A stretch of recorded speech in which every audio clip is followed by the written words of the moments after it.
You are now listening to the transcendent sounds of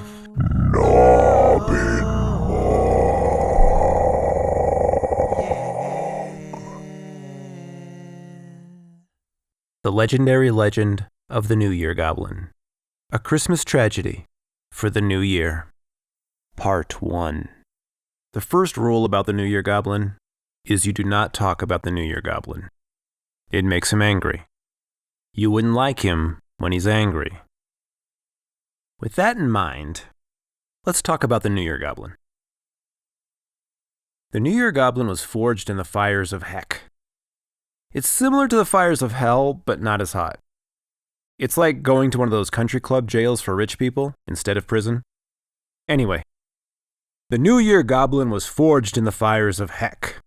He was danged there by the Goblin King, who looked suspiciously like Ziggy Stardust, a rock star from Brixton, London, United Kingdom, space. Maybe it was just a Moon Age daydream. Maybe he went through some changes. He may not even have been a goblin, but he was still their king. I'm not sure about his ability to rock, but he could dang sure dang folks to heck. The New Year Goblin was originally one of Santa's elves. No, not Santa Anderson, the used car salesman from Tulsa. Santa Claus, the guy who breaks into your house while you're sleeping to trade toys for stale cookies and warm milk.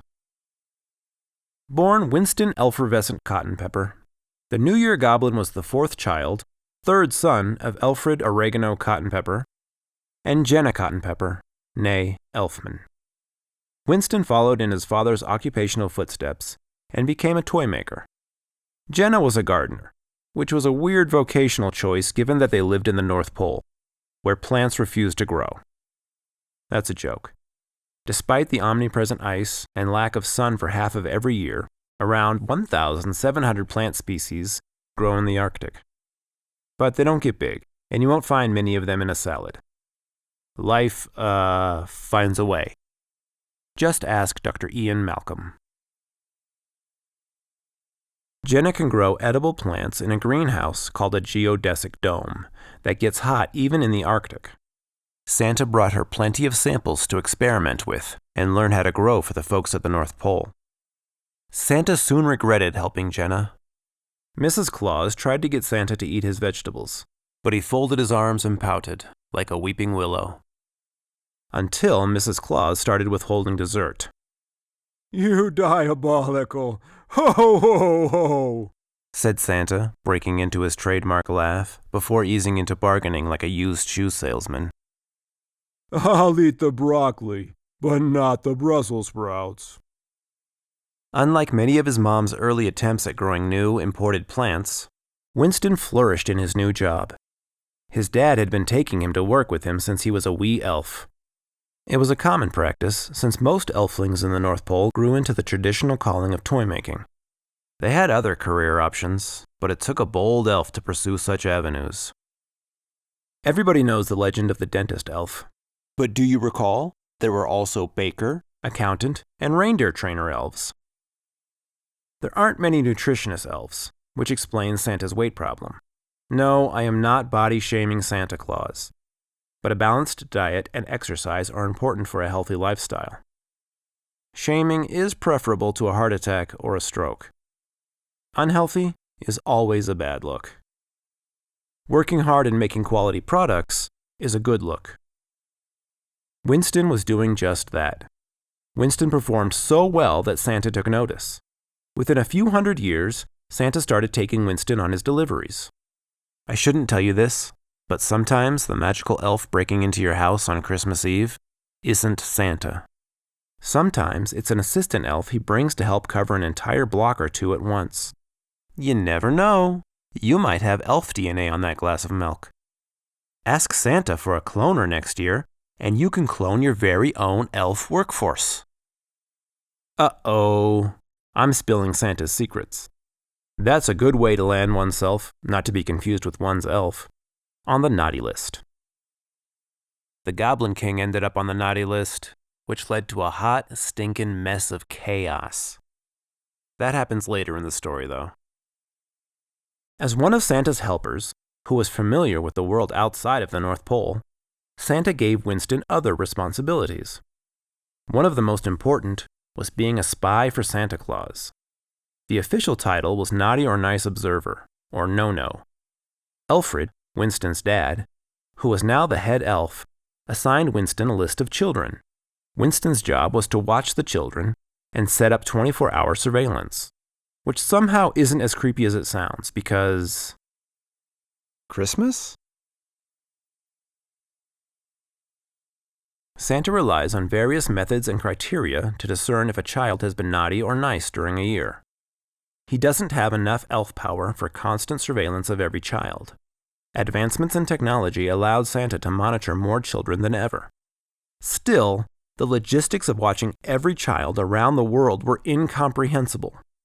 The best he could do was assign elves to do their impression of mall security and watch banks of monitors.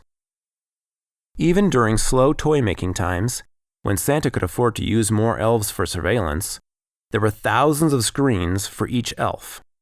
Catching every infraction was impossible, so only the worst offenders made the naughty list.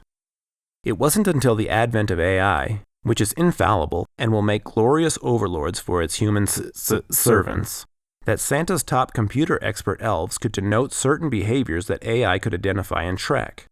So Santa knew who the real villains were. In addition, they could program which good behaviors earned them nice points. AI came along long after Winston's time. Winston's promotion was an exciting opportunity. He didn't want to be a basic elf forever. Winston missed making toys, but he wasn't foolish enough to pass up a promotion to one of Santa's inner circle. Better yet, he was an unofficial official spy. Spies are always officially unofficial, for security purposes. Winston's new job wasn't without danger. He had to sneak into people's homes or watch without being noticed. If a human spotted a no-no, the head elf, Alfred Oregano Cotton Pepper, suspended the offending elf without pay, which was harsh because elves work for cookies. Do you know how many cookies one needs to pay one's power bill? A lot more than dollars. That's nothing compared to getting caught. Being seen is a minor infraction.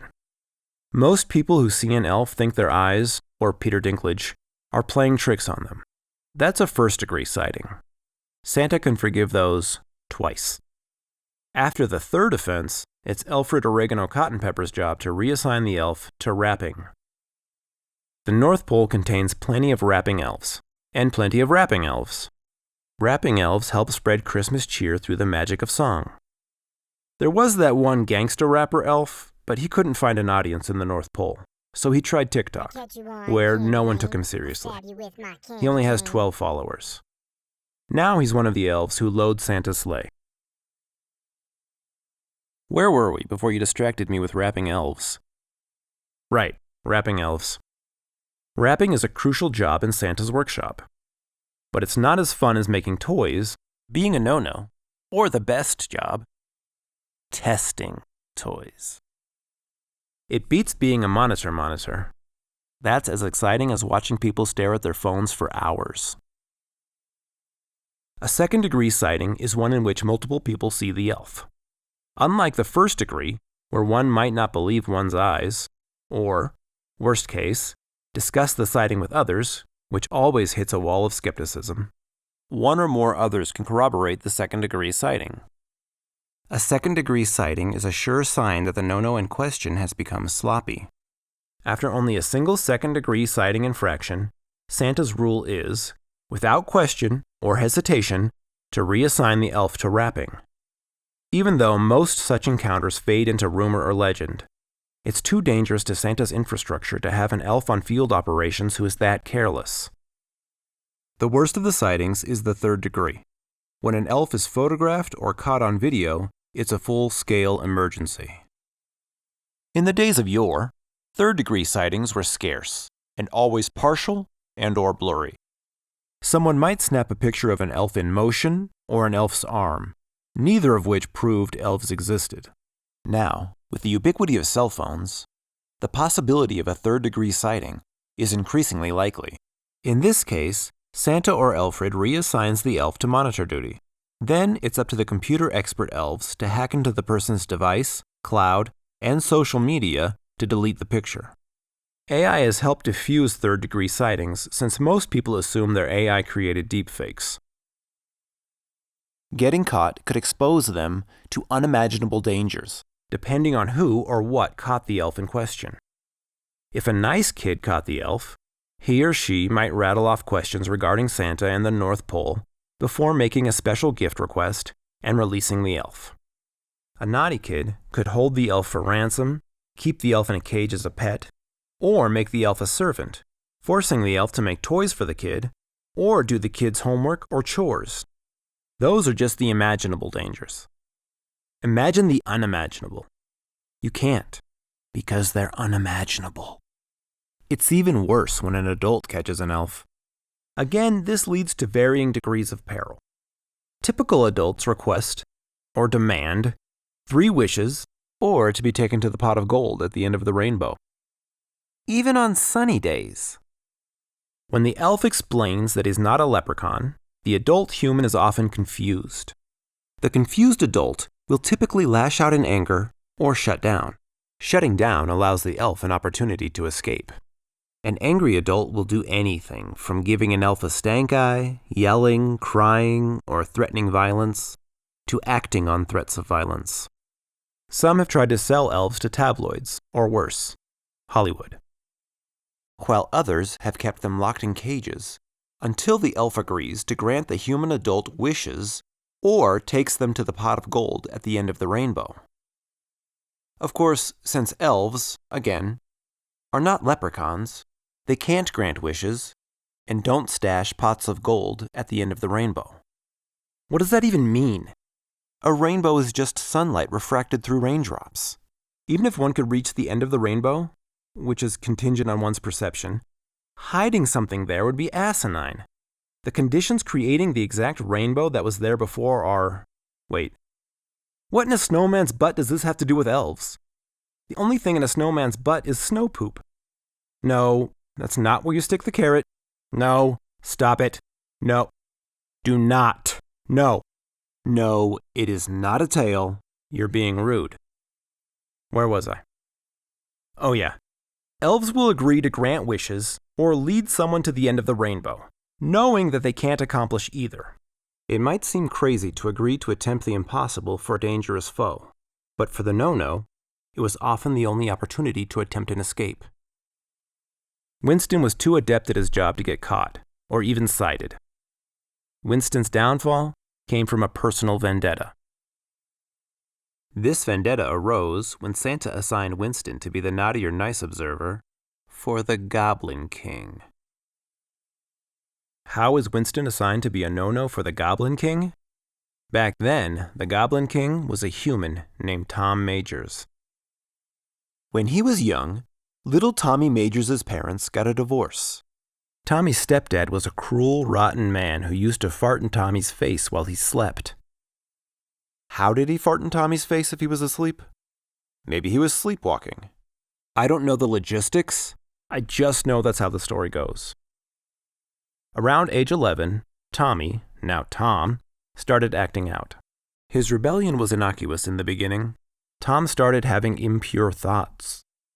That's when you're thinking of one thing, and other thoughts creep in, so the original thought is no longer pure. It has become impure. For example, if you're puzzling out a math problem and your brain gets bored with it and wanders to something more interesting, like ice cream, part of your brain is trying to do what it's supposed to be doing, math, while part of your brain is thinking about what it wants to be doing, eating ice cream. While both thoughts are happening, your thoughts are no longer pure, but impure. Soon, Tom wasn't just considering things he wasn't supposed to do, he was doing them. He became a tyrant, spoiling his dinner, only brushing his teeth for 1.5 minutes instead of the full 2 minutes dentists recommend, and not putting down the toilet seat. It was as if chaos and anarchy had a baby, and that baby was raised by fart goblin monsters. Or worse, fart gobbling monsters. One time, He didn't even thank his mom for making dinner. He was out of control. To be continued. Oh, Charlie, Charlie. It's the chicka chicka chuck, y'all. The chicka chuck, y'all. The chickity chickity chickity chuck, y'all. Delightful. Delightful.